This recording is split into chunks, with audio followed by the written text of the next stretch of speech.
Assalamualaikum warahmatullahi wabarakatuh. Selamat bertemu kembali dalam mata pelajaran matematika wajib kelas 12 semester genap yang kita kemarin sudah memulai di materi peluang membahas mengenai aturan perkalian. Nah, sekarang kita akan membahas mengenai permutasi. Apa itu permutasi dan bagaimana kegunaannya? Dan nanti dalam permasalahan-permasalahan yang kaitannya dengan peluang, permutasi, kombinasi itu akan sering dipakai, sehingga kalian perlu perhatikan, perlu harus menguasai di saat KBM maupun di luar KBM, sehingga nanti teknik-teknik yang digunakan untuk menghitung menggunakan permutasi, kombinasi itu bisa dimanfaatkan maksimal untuk mengerjakan soal-soal berikutnya di materi-materi berikutnya. Nah, sekarang kita akan sebelum materi peluang ini, materi permutasi ini kita mengulang dulu latihan soal dalam kegiatan belajar yang terjadwal yang minggu lalu. Itu harusnya dikirim di Google Classroom, namun banyak yang belum mengirim, sehingga saya perlu membahas karena ini nanti juga menjadi dasar pengembangan untuk pemahaman materi yang akan kita pelajari pada hari ini. Nah, ini kemarin kita soal yang saya tugaskan di saat KBM itu ada 2. Nah, mari kita bahas satu persatu. Nah, untuk membahas ini kalian harus mengingat mengenai kaidah perkalian yang sudah kalian pelajari di pertemuan kemarin, yaitu jika suatu kejadian itu harus ditempuh atau terjadi dalam n tahap ini ya, banyaknya harus menempuh n tahap, nggak ada yang terlewatkan, harus ke n-nya itu semua ditempuh, dan masing-masing tahap ini menggunakan ada alternatif caranya, ada C1, C2, C3 sampai Cn. Ini sebanyak n caranya karena ini n tahapnya ini sebanyak n. Maka keseluruhan cara atau pasangan yang bisa terjadi atau ditempuh adalah hasil kali dari masing-masing ini dikalikan. Ini C1 kali, ini titiknya artinya kali ya, C1 kali C2 kali C3 kali C4 dan seterusnya sampai yang terakhir Cn. Untuk nomor 1 itu kita susun ada celana, baju, dan sepatu. Celana ada berapa ini? 3, 1, 2, biru, hitam, biru, dan coklat, sehingga di sini kita isikan celananya ada 3. Kemudian baju ada berapa corak ini? Polos, batik, dan kotak. Ada 1, 2, 3, 4, sehingga pada kolom baju kita isikan 4. Sepatunya ada 2, berarti kita isikan 2. Nah, sesuai kaidah perkalian ini, kalau masing-masing ini celana, baju, sepatu harus dipakai 3-3-nya, nggak boleh ada yang tertinggal. Berarti nanti caranya ini dikalikan gitu, sehingga ini 3, 4, dan 2 ini dikalikan juga, menjadi hasilnya adalah 3 kali 4 12 kali 2 24 gitu. Itu untuk nomor 1. Nomor 2, karena ini kita akan membentuk bilangan ratusan, berarti angkanya ada 3, ada ratusan, puluhan, dan satuan. Nah, nanti berapa banyak yang akan dihasilkan, yuk kita isikan di paling kanan. Nah, angka ratusan ini yang tersedia di sini ada 0, 1, 2, 3, dan 4. Ada 5 angka. Tapi untuk di ratusan, karena ini angkanya harus ratusan, maka 0 nggak bisa dipakai. Karena percuma kalau dipakai 0, itu bukan ratusan yang dihasilkan, tapi jadi puluhan. Karena 0-nya nggak ada arti kalau di paling kiri. Nah, sehingga yang pertama, angkanya boleh sama. Kalau angkanya boleh sama berarti yang di ratusan itu 4 ini ya. 4, 0-nya nggak bisa dipakai di ratusan karena nggak ada artinya. Nanti jadi sama saja dengan 2 angka. Nah, jadi yang bisa dipakai di ratusan hanya yang 1, 2, 3, 4. Sehingga ini diisi 4. Nah, yang puluhan, karena ini angkanya boleh sama, ya semuanya sekarang bisa dipakai 0, 1, 2, 3, 4. Sehingga itu ada 5 angka gitu. Yang satuan ada berapa? Ya 5 angka juga, karena bisa berulang, tetap bisa dipakai berulang atau boleh sama. Ketiga angkanya ini boleh sama, sehingga alternatifnya semuanya seharusnya 5, tapi karena di ratusan nolnya bisa dipakai jadi hanya 4. Nah, sehingga dari pilihan-pilihan masing-masing ini, maka banyaknya bilangan yang bisa dibentuk berapa? Ya tinggal dikalikan itu masing-masing. 4 kali 5, 20, kali 5, 100 begitu. Kemudian yang kedua, yang B, ini angkanya tidak boleh sama. Nah, tidak boleh sama, untuk ratusan tetap 4, karena ini hanya 1, 2, 3, 4 yang bisa dipakai, nolnya nggak bisa. Kemudian untuk puluhan, nah ini kan kita membentuk satu bilangan, untuk ratusannya ada 4 alternatif, kita milih salah satunya, maka untuk di puluhan, karena dipilih sudah salah satu di sini, maka tinggal di sini, tadinya 5 jadi 4. Kenapa 4? Nah, karena di sini sudah dipakai 1. Di antara 1, 2, 3, 4 ini nggak tahu mana yang dipakai, tapi yang jelas di sini dipakai 1, sehingga di sini alternatifnya tinggal 4, karena di sini ketentuannya tidak boleh sama. Jadi yang sudah dipakai di ratusan tidak boleh dipakai lagi di puluhan. Begitu juga untuk mengisi yang satuan. Yang sudah dipakai di ratusan dan puluhan, yang ada satu, berarti sudah ada 2 yang dipakai, maka yang di puluhan alternatifnya tinggal 3 begitu. Sehingga ini dikalikan, hasilnya adalah 20, 48. Itu untuk yang B. Sekarang ke yang C. Yang C itu adalah nilai bilangannya lebih dari 300. Nah, kalau itu 300 berarti mungkin 301, 302 dan seterusnya. Berarti angka yang bisa dipakai itu adalah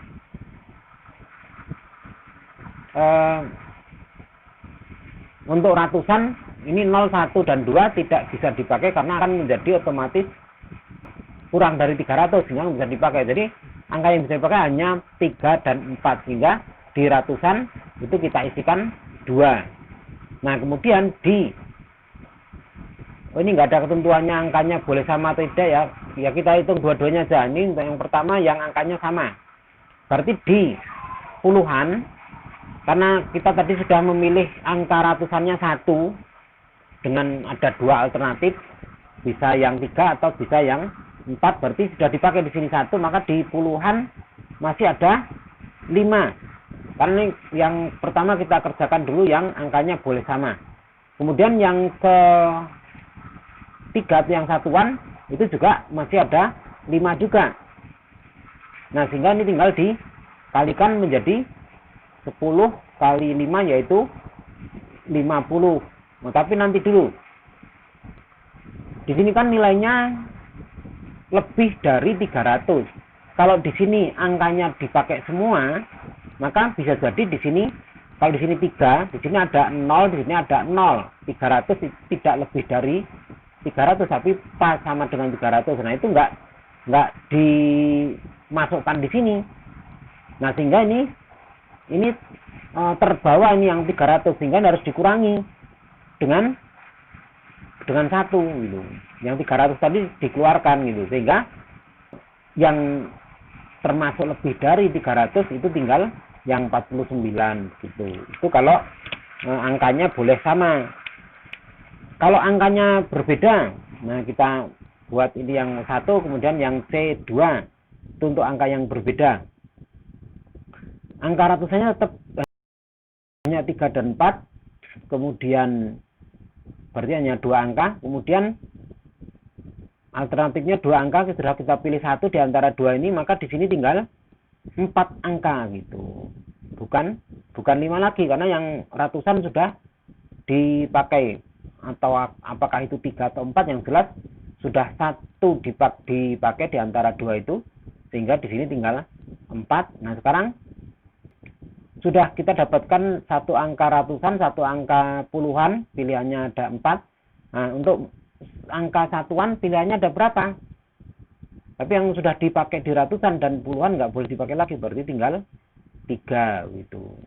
Nah, hasil keseluruhannya berapa? Tinggal ini dikalikan 2 kali 4 8, kalikan 3 menjadi 24. Itulah banyaknya bilangan yang bisa dapat kalau angkanya berbeda. Nah, sebentar, ini kok dikurangi 1, yang di sini kurangi 1 apa tidak?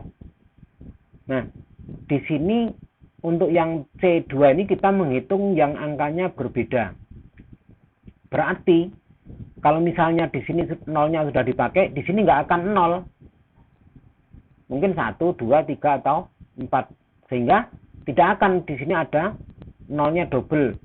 Nah, sehingga pastilah itu lebih dari 300. Jadi dalam perhitungan ini 300-nya sudah tidak tercakup di hitungan ini, sehingga tidak perlu dikurangi 1, sehingga ya tetap 24 itu untuk angkanya yang berbeda. Itu jawaban nomor 2. Nah, setelah itu kita menginjak ke materi berikutnya, yaitu mengenai permutasi dan kombinasi.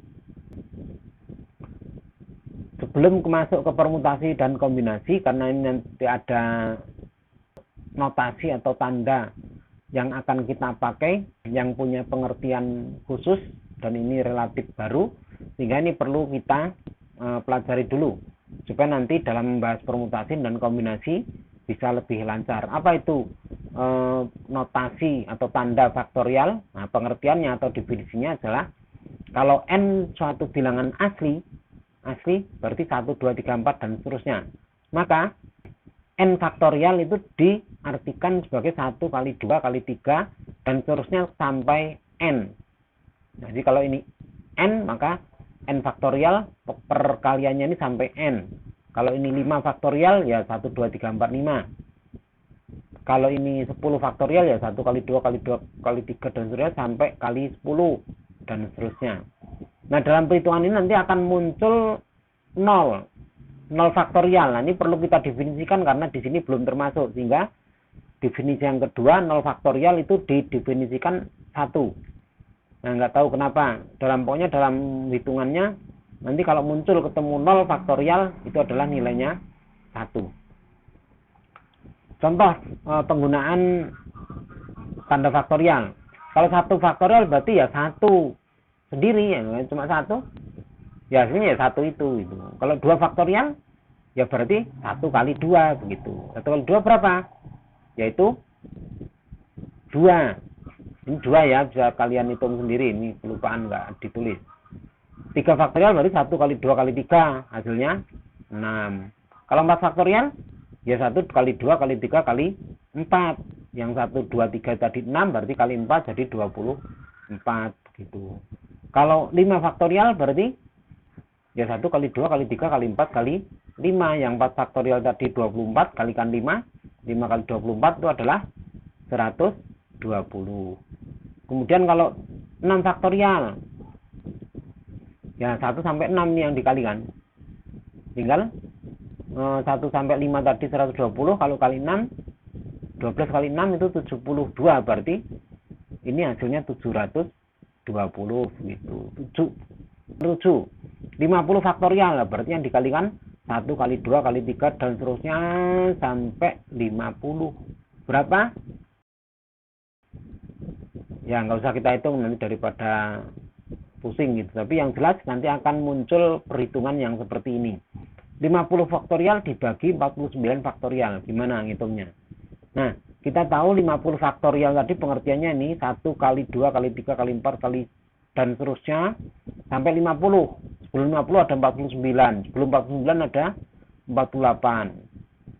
Sedangkan yang 49 faktorial itu ada 1 kali 2 kali 3 kali 4 dan seterusnya sampai yang terakhir 49. Nah, tentunya kita tahu ini yang 1 kali 2 dan seterusnya sampai 49, yang bawah juga 1 2 kali 3 kali 4 dan seterusnya sampai 49, ini nilainya sama. Kan ini bilangannya sama yang dikalikan. Sehingga ini bisa kita sederhanakan. Kalau sama itu dibagi nanti hasilnya 1. 1 kali 50 ya nggak ngaruh lagi kalau perkalian nilai 1 itu, sehingga seolah-olah nggak ada. Ini kita coret. Jangan biasakan habis ya, kalau habis itu jadi 0 nanti bisa repot. Nanti jadi dibagi, karena ini nilainya sama. Kalau nilai sama itu dibagi hasilnya 1. Itu 1 itu merupakan identitas perkalian, tidak merubah bilangan lain kalau dikalikan dengan bilangan apapun, sehingga hasilnya adalah 50 gitu. Kemudian kalau 50 faktorial dibagi 48 faktorial, berarti ini, nah ini tadi kalau di sini 48 faktorial tadi di nomor 8 nggak ditulis, nah di sini ditulis karena diperlukan. biar sama dengan yang bawah, sehingga nanti ini disederhanakan gitu. Nah, sehingga yang tersisa adalah tinggal 49 kali 50 begitu. Ini hasilnya berapa? Ya kalikan aja.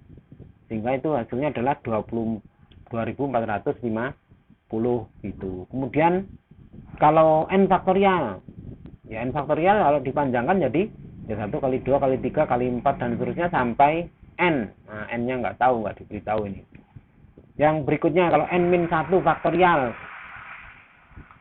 Jadi n ini dikurangi 1 faktorial. Nah, berarti perkaliannya ya 1 kali 2 kali 3 dan seterusnya sampai n-1 gitu.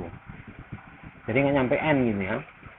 n-2 faktorial ya berarti 1 kali 2 kali 3 kali 4 kali 5 dan seterusnya sampai n-2. Ini contoh berikutnya, nyatakan ke dalam bentuk notasi faktorial atau pakai tanda faktorial. Bagaimana gitu. 9 kali 8 kali 7 kali 6. Nah, gimana nih?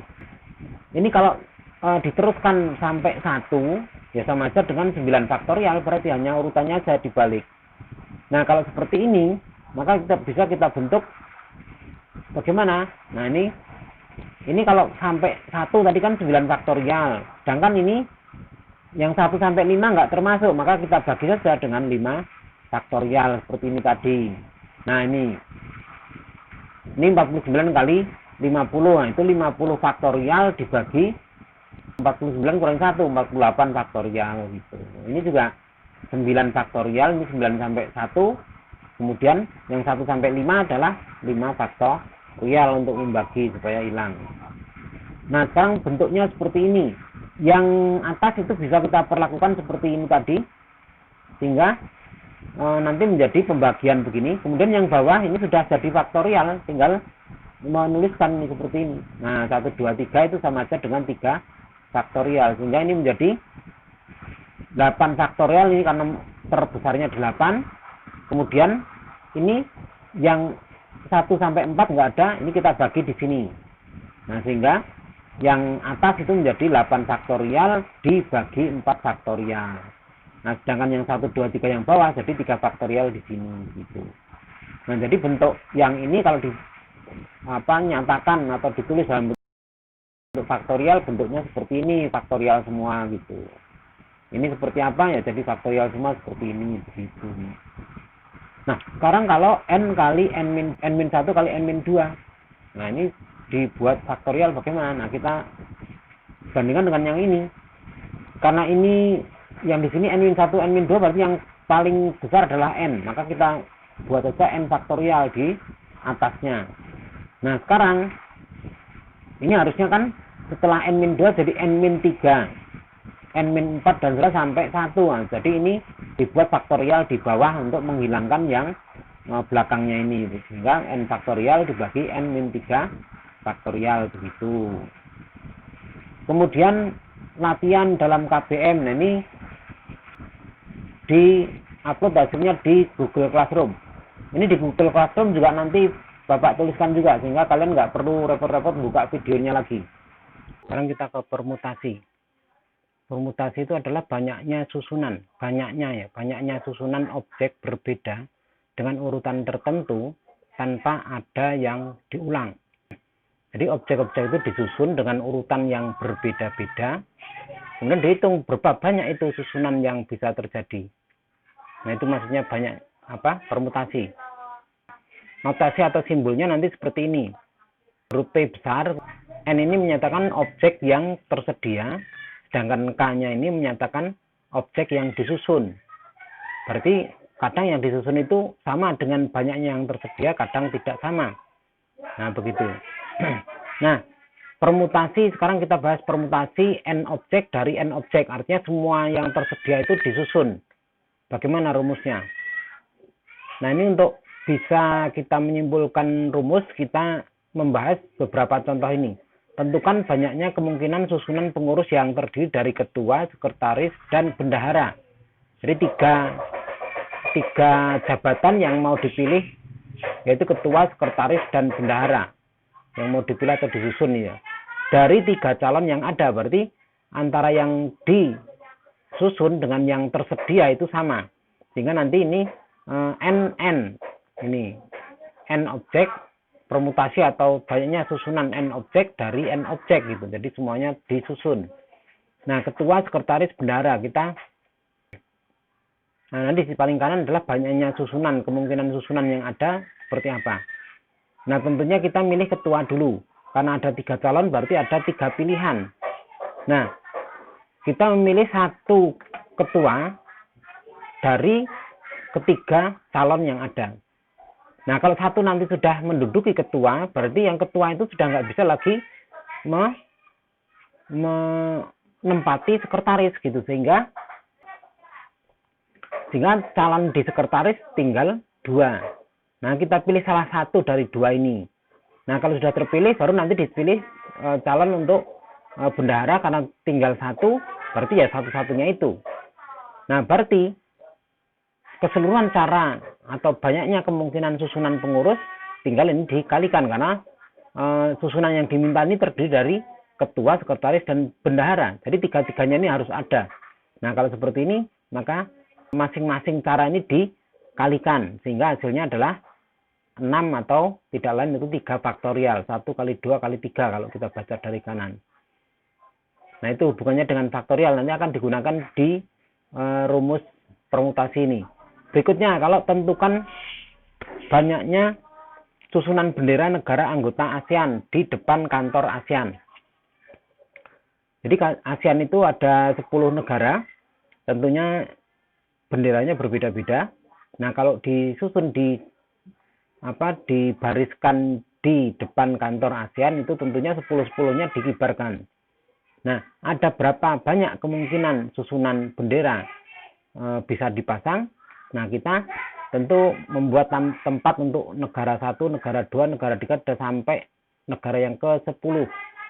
Nah, karena itu ada benderanya ada 10-10-10-nya akan disusun, berarti taruhlah untuk negara yang pertama ini ada 10 alternatif, sehingga kita isikan di sini 10. Kita ambil salah satu dari 10 ini.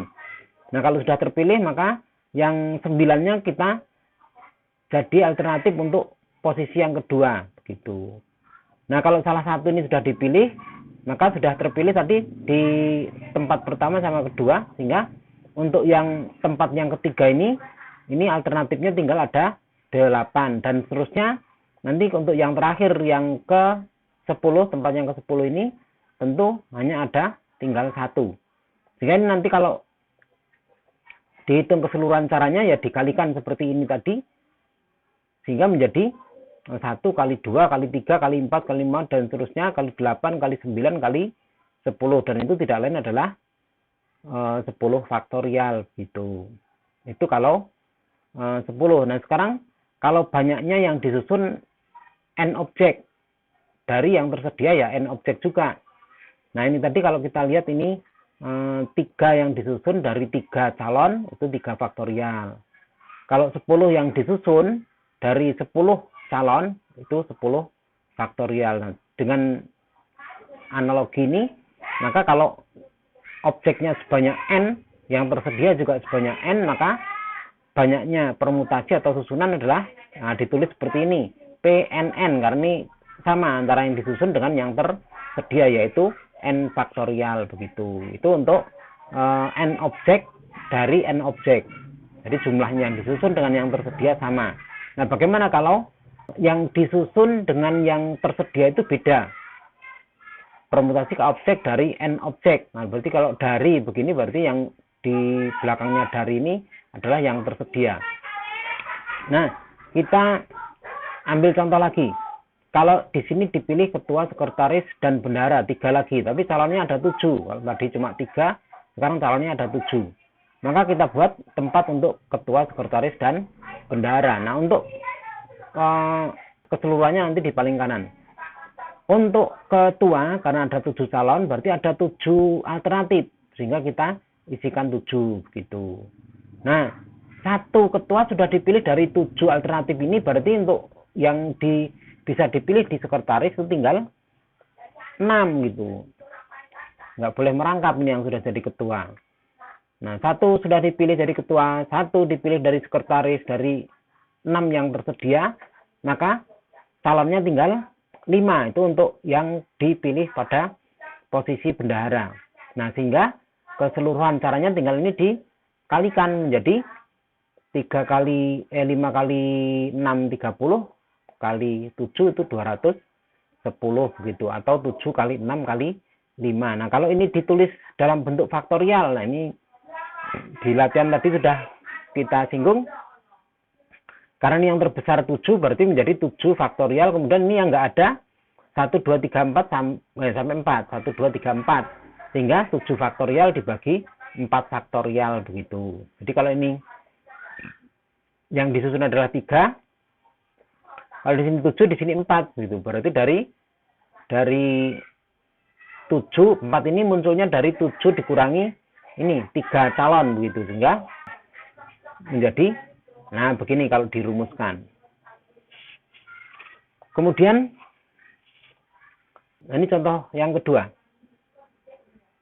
Berapa banyaknya kemungkinan susunan pemenang medali emas, perak, perunggu, harapan 1, harapan 2, dan harapan 3. Berarti berapa ini? 1, 2, 3, 4, 5, 6. Sebuah pertandingan jika ada 10 peserta. Nah, kita letakkan tempat-tempat untuk emas, perak, perunggu, kemudian harapan 1, harapan 2, dan harapan 3. Terus yang paling kanan nanti banyaknya kemungkinan. Nah, karena ada 10 peserta, berarti untuk memilih pemenang emas itu masih ada 10 alternatif. Kita pilih 1 di antara 10 ini. Nah, kemudian nanti sisanya dipilih atau dipertandingkan untuk mendapatkan medali perak. Nah, dapatlah 1 juara peraih perak. Maka untuk pertandingan perunggu itu tinggal yang memperebutkan tinggal 8. 1 sudah mendapatkan perunggu, nah tinggal yang mendapatkan juara harapan 1 berarti ada 7 orang yang memperebutkan. Sudah ketemu dapat harapan 1, maka untuk yang menjadi harapan 2 tinggal 6. Dan yang harapan yang ketiga tinggal, karena sudah berkurang lagi di harapan 2 ini 1, tinggal 5. Nah, berapa ini keseluruhannya nilainya? Berarti ya 10 kali 9 kali 8 kali 7 kali 6 kali 5 itu adalah 10 faktorial, yang angkanya yang paling tinggi 10. Kemudian ini yang enggak ada ini adalah 1, 2, 3, 4, sehingga ini juga 4 faktorial. Nah, ini kalau dinyatakan dalam bentuk seperti ini bagaimana? Itu menjadi karena ini ada 6, 1, 2, 3, 4, 5, 6 kejuaraannya yang diperebutkan, sehingga dituangkan dalam bentuk 10 dan 6 menjadi 10 faktorial dibagi 10 dikurangi 6 faktorial begitu. Nah, itu kalau langsung angka seperti ini 7 yang dipilih 3 menjadi 7 faktorial dibagi 7 kurangi 3 faktorial. Kalau 10 yang disusun atau yang dipilih 6, jadi 10 faktorial dibagi 10 min 6 faktorial. Nah, kalau K objek yang mau dipilih, yang mau disusun sebanyak K dari N objek yang tersedia.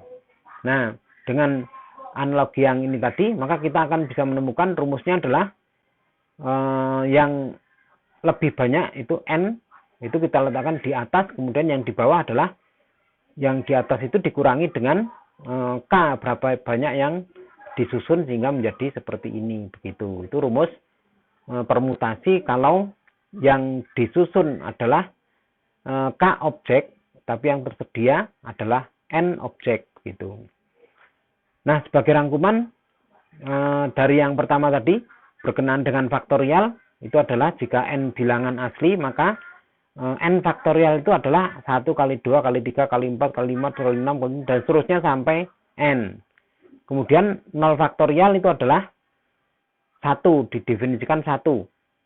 Pokoknya ini nggak boleh yang lain. Pokoknya kalau ada nanti ketemu hitungan-hitungan ketemu 0 faktorial, itu berarti nilainya 1 begitu. Nah, itu yang notasi faktorial. Kemudian yang berikutnya permutasi. Ini tadi yang ini dengan yang tadi. Permutasi ini kalau yang disusun n objek, yang tersedia juga sama n objek, maka permutasinya tinggal langsung n faktorial. Kemudian yang ini itu kalau yang disusun k objek, yang tersedia n objek, maka nanti rumus faktorialnya, rumus permutasinya adalah n faktorial dibagi n dikurangi k, baru faktorial begitu. Nah, berikutnya saya rangkum ini latihan dalam KBM.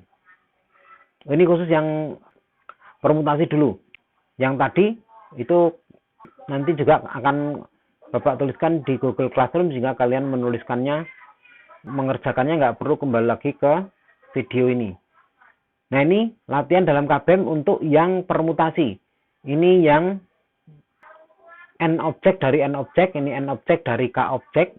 Nah, kemudian ini aplikasinya. Dipilih pengurus kelas, ada ketua, sekretaris, bendahara 1 dan bendahara 2. Calonnya ada 8. Nah, itu berapa banyak kemungkinan susunan pengurus yang bisa terbentuk dari komposisi yang seperti ini. Nah, itulah pelajaran kita pada pagi hari ini. Sisa waktu kalian melihat video ini itu adalah untuk mengerjakan soal yang latihan dalam KBM. Itu nanti batasnya sampai jam 9.30, tapi nanti untuk mengantisipasi adanya kendala-kendala yang mungkin muncul, itu saya batasi sampai jam 10.00, tapi usahakan kalian mengerjakannya sampai jam 9.30. Nah, jadi kiriman kalian di Google Classroom hasil pengerjaan latihan dalam KBM ini sekaligus sebagai absen kehadiran kalian di mata pelajaran matematika wajib. Sehingga usahakan ya kalian mengirim hasil latihan ini di Google Classroom gitu. Kalau di WA itu ya risikonya kalau WA saya penuh ya bisa-bisa kehapus kiriman kalian gitu. Kemudian nanti yang latihan di luar KBM, nah itu yang saya batasi sampai Kamis pukul 12.00. Saya kira demikian yang materi pada pagi hari ini. Selamat belajar, semoga kalian diberikan kemudahan oleh Yang Maha Kuasa sehingga bisa cepat memahami materi-materi ini sehingga mengerjakan soalnya juga bisa mudah. Sekian, selamat belajar dengan bergembira ria. Assalamualaikum warahmatullahi wabarakatuh.